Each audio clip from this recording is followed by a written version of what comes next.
প্রিয় শ্রোতা, আমাদের এই অডিও গল্পটি শোনার জন্য আপনাকে স্বাগত।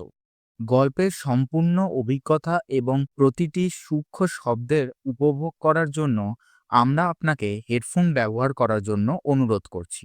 এতে করে আপনি গল্পের গভীরতা এবং এর পরিবেশনা আরও ভালো অনুভব করতে পারবেন। ধন্যবাদ।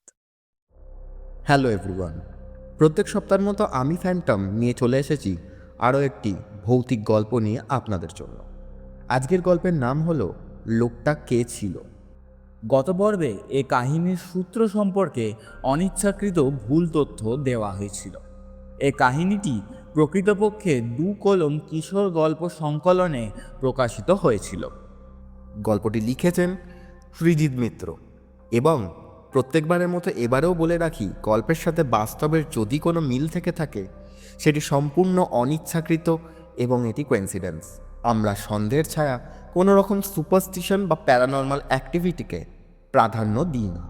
শুরু হচ্ছে লোকটা কে ছিল।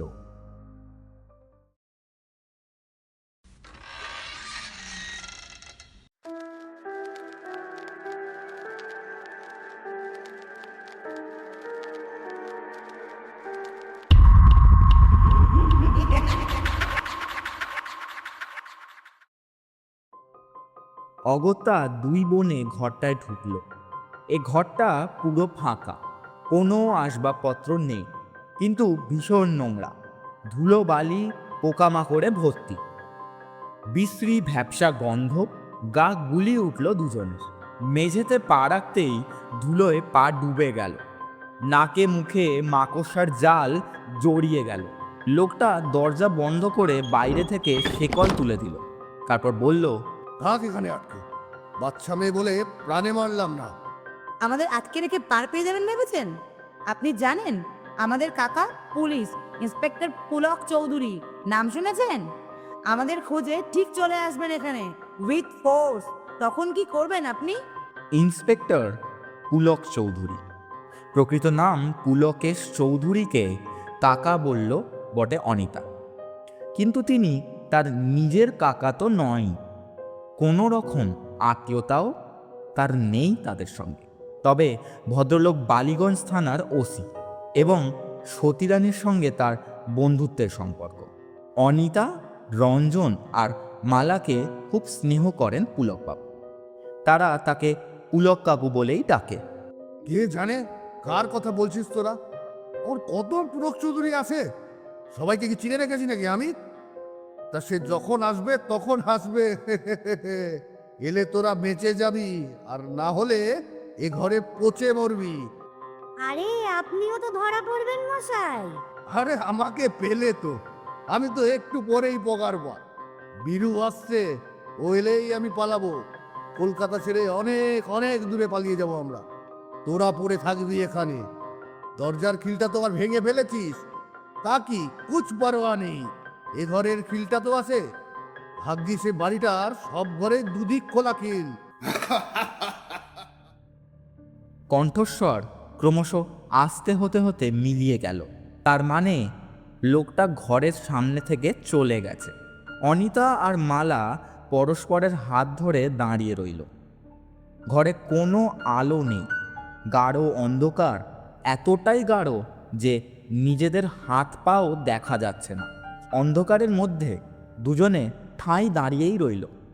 কারুর মুখে কোনো কথা নেই, শুধু মাঝে মাঝে হাঁটছে দুজনে, ধুলো আর মাকড়সার জালের জন্য। বেশ কিছুক্ষণ পর মালা মুখ খুলল। বয়সে ছোট হলেও অনিতার তুলনায় তার মাথায় বেশি ঠান্ডা, বুদ্ধি আর সাহসও অনেক বেশি। ঝড় বৃষ্টি, ঘন ঘন বাজ আর কিছুটা আচমকাই রহস্যময় লোকটার উদ্যত্ত পিস্তলের মুখোমুখি হওয়ার ফলে প্রথমটায় একটু ঘাবড়ে গেছিল সে, কিন্তু তারপরেই দ্রুত বিচার বুদ্ধি ফিরে পেয়েছে সে। নিচু গলায় সে বলল, দিদি, এ বাড়িতে ঢুকে আমাদের বিপদ বাড়লো। বাড়িতে মা আর দাদা নিশ্চয়ই ভীষণ চিন্তা করছে। এতক্ষণে নিশ্চয়ই পুলক কাকুও খবর পেয়ে আমাদের খোঁজাখুঁজি শুরু করে দিয়েছে রে। লোকটা আমাদের ভালোই প্যাচে পেয়েছে বুঝলি। ও হিরে চোর, ওই লাল থলিটার মধ্যে হিরে ছিল অনেকগুলো। সম্ভবত ওগুলো চুরি করে ও এখানে লুকিয়ে আছে। আর এ একা নেই, বীরু বলে ওর কোনো সাকরেদ আছে।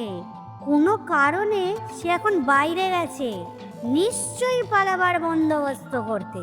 গাড়ি টাড়ি ডাকতে গেছে, ফিরে এলেই দুজনে পালাবে। আর আমাদের কি হবে? আমরা কি এখানে আটকাই পড়ে থাকবো? জানি না আমাদের ভাগ্যে কি আছে। ওরা আমাদের এখানে ফেলে চলে গেলে তবু ভালো। দরজার যা ছিঁড়ি, তুই আর আমি জোরে জোরে ধাক্কালে এমনিই ভেঙে পড়বে। মুশকিল হবে ওই বীরু বলে লোকটা যদি এই লোকটার মতো সদয় না হয়। এ তো তবু আমাদের ঘরে আটকে রেখেছে রে, সে হয়তো আমাদের মেরেই ফেলতে চাইতে পারে। কেন? আমরা ওদের চোরাই মার সামনে দেখে ফেলেছি বলে? সে তো বটেই, তার ওপর আবার চোরের ওপর বাটপাড়িও তো করেছি। মানে? এই দেখ, একটা হিরে আমার পকেটে, সেটার খোঁজে এলেই তো হয়ে গেল। সর্বনাশ! কি যে করিস না তুই বোন, কেন বললি এটা? আরে হাতের কাছে পেলাম, তুলে নিয়ে পকেটে পুরে দিয়েছি। দাঁড়া তো। অন্ধকারে দিদির হাতে টান মেরে মালা বলে উঠল, এই দিদি, এদিকে আয়। তখন একজন লোক দেখছিলাম, একটা জানলা ছিল, যদিও বন্ধ, দেখি সেটা খোলা যায় নাকি। দুজনে হাতড়ে হাতড়ে দেওয়ালের জানলা খুঁজতে লাগলো। মিনিট খানেকের মধ্যে পেয়েও গেল। কাঠের জানলা, পাল্লা দুটো বেশ শক্তপোক্তভাবেই বন্ধ। মালা জানলাটার গায়ে ফ্রেমে কিছুক্ষণ হাত বুলিয়ে বলে উঠল, মনে হচ্ছে ভেতরে টানলেই খুলবে। যাক বাবা, কোনো কড়া বা হাতল জাতীয় কিচ্ছু তো নেই। নিচে একটা ছিটকিনি আছে, কিন্তু সেটা ভাঙা, তাও খুলছে না কেন? দিদি দেখ তো, ওপরে কোনো ছিটকিনি আছে নাকি? অনিতা হাত তুলে জানলার পাল্লার ওপর দিকে একটা ছিটকিনি অনুভব করল। সেটা বন্ধ ছিল।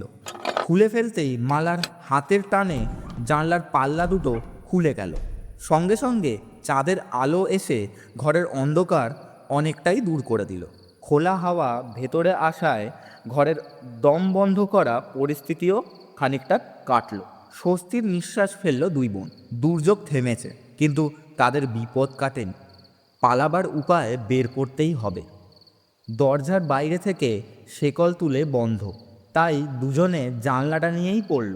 দেখল জানলাটায় অনেকগুলো সরু সরু লোহার শিক, দু একটা ভাঙা, কিন্তু পরপর নয়। তাদের গলবার মতো জায়গা নেই। অনিতা বলল, শিকগুলোয় মূর্ছে পড়ে গেছে, আলগাও হয়ে গেছে। টানাটানি করলে খুলে আসতে পারে জানিস। লোহার শিক ধরে টানতে লাগলো অনিতা। মালাও হাত লাগালো। হঠাৎ সে বলল, দিদি, একটা অদ্ভুত ব্যাপার লক্ষ্য করেছিস? গাছের পাতাগুলো কিন্তু খুব একটা চকচক করছে না, যেরকম বৃষ্টিতে ভেজবার পর করে। এমনকি জানলার বিটটাও দেখ শুকনো খটখটে। ঠিক তো রে, এত বড় ব্যাপারটা এতক্ষণ লক্ষ্যই করিনি। সত্যিই তো বৃষ্টিতে ভেজেই নিয়ে এলো। এটা কি করে সম্ভব? আমরা এ বাড়িতে ঢোকবার সময়ও তো মুষলধারে বৃষ্টি পড়ছিল, আর খুব বেশিক্ষণ তো আসিও নি রে আমরা। এর মধ্যেই অমন দুর্যোগ থেমে গেল, আর তার সব চিহ্ন হাওয়া হয়ে গেল, সব ভেজা জিনিস শুকিয়ে গেল। ঠিক তাই হয়েছে, আমাদের জামা কাপড়গুলোও শুকনো, যেন কখনো ভেজেইনি। আরে তাই তো রে, অনিতা প্রায় লাফিয়ে উঠল। একদম শুকনো। এসব কি হচ্ছে? আকাশটা দেখ। খোলা জানলার পথে আকাশটা দেখতে দেখতে মালা বলে উঠল, মেঘের তেমন কোনো চিহ্নই নেই, যেন কোনো ঝড় বৃষ্টিই হয়নি। এমনকি হাওয়াতেও কোনো জলো ভাব নেই। কি ব্যাপার বলতো? এসব কি হচ্ছে? দিদি সরে আয়। চাপা স্বরে কথাটা বলেই অনিতার কনুই ধরে টেনে তাকে জানলার পাশে সরিয়ে আনলো মালা। কি কি কি হলো? একটা আলো দেখলাম, গাড়ির হেডলাইট বলেই তো মনে হলো। জ্বলছিল, নিভে গেল। এ বাড়ি থেকে একটু দূরে বোধহয় সেই বীরু এলো গাড়ি নিয়ে। তার মানে এবার ওরা পালাবে? অন্ধকারে গা মিশিয়ে দুই বোন জানলা দিয়ে উঁকি মারল। চাঁদের আলোয় গাছপালার ফাঁক দিয়ে তেমন কিছু চোখে না পড়লেও তাদের মনে হলো একাধিক লোক অতি সন্তর্পণে এগিয়ে আসছে বাড়িটার দিকে। পুলিশ মনে হচ্ছে রে দিদি। তার মানে পুলিশ লোকটার খোঁজ পেয়েছে, বাঁচা গেল। অনিতার মুখে হাসি ফুটে উঠল। এবার পুলিশই আমাদের উদ্ধার করবে। হ্যাঁ, কিন্তু আগে পুলিশ লোকটাকে তো ধরুক, তারপর আমরা চেঁচাবো। তা না হলে আরে বুঝেছি, আগে ভাগে চেঁচালে লোকটা আগে আমাদের মেরেও ফেলতে পারে। বন্ধ ঘরের মধ্যে দুজনে রুদ্ধশ্বাসে অপেক্ষা করতে লাগলো। প্রতিটা সেকেন্ড যেন এক এক ঘন্টার মতো দীর্ঘ বলে মনে হতে লাগলো তাদের। এক সময় দরজায় আলতো টোকা পড়ল, পর 3 বার, একটু থেমে আরও 3 বার, তারপর আবার একটু থেমে আরও 3 বার, মোট 9 বার। সদর দরজার দিক থেকে আওয়াজটা হলো মনে হচ্ছে না? তার মানে পুলিশ দরজায় টোকা দিচ্ছে। আর টোকাগুলো কিভাবে মারলো শুনলি? 3 বার করে 3 বার, থেমে থেমে। এটা নিশ্চয়ই সংকেত, পুলিশ এটা জেনেছে। তার মানে ওই বীরু নিশ্চয়ই পুলিশের হাতে ধরা পড়েছে, আর তার কাছ থেকেই পুলিশ এখানকার পাত্তা পেয়েছে। কে? বিরু? বিরু এলি? বাইরে থেকে লোকটার গলা শোনা গেল, এখন একটা অচেনা গলা। তারপরেই পরপর এমন কয়েকটা আওয়াজ হলো যে চোখে দেখতে না পেলেও বাইরে কি হচ্ছে সেটা পরিষ্কার বুঝতে পারল ঘরে বন্দি অনিতা আর মালা। প্রথমে দরজা খোলার আওয়াজ, তারপরেই একটা হুড়মুড় করে একাধিক মানুষের একসঙ্গে ভিতরে ঢুকে আসবার মতো শব্দ, সঙ্গে লোকটার সবিস্ময়ের চিৎকার, তারপর ধস্তাধস্তি, গুলির শব্দ, তারপর আবার একটা গুলির শব্দ, আর লোকটার তীব্র আর্তনাদ করে উঠেই থেমে গেল। স্যার, হিরেগুলো পেয়েছি। গুড, ওগুলো আমাকে দাও, আর তোমরা লাশটা গাড়িতে তোলো। Okay sir. তারপর বুট পড়া অনেকগুলো পায়ের শব্দ আস্তে আস্তে দূরে চলে গেল। লাশ বললো রে মালা, তার মানে পুলিশের গুলি খেয়ে লোকটা মরে গেছে।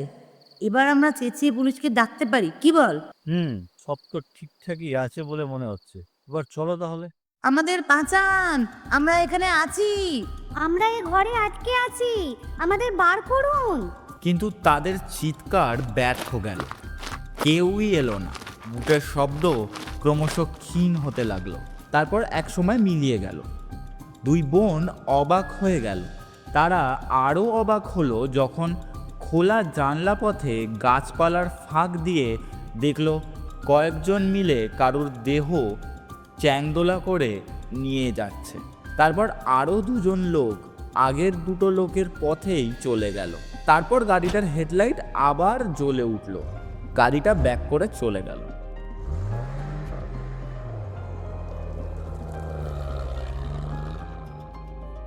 এ কি রে? পুলিশ তো চলে গেল, আমরা এত চেঁচালাম, ওরা কি কিছুই শুনতে পেল না? কিন্তু কেন? এখন প্রশ্ন হলো অনিতা আর মালার কি হবে? জানতে হলে কান পাতুন আমাদের চ্যানেলের পরবর্তী পর্বের জন্য। ততক্ষণের জন্য ভালো থাকুন, সুস্থ থাকুন এবং ভয় পাওয়ার জন্য প্রস্তুত থাকুন। ধন্যবাদ।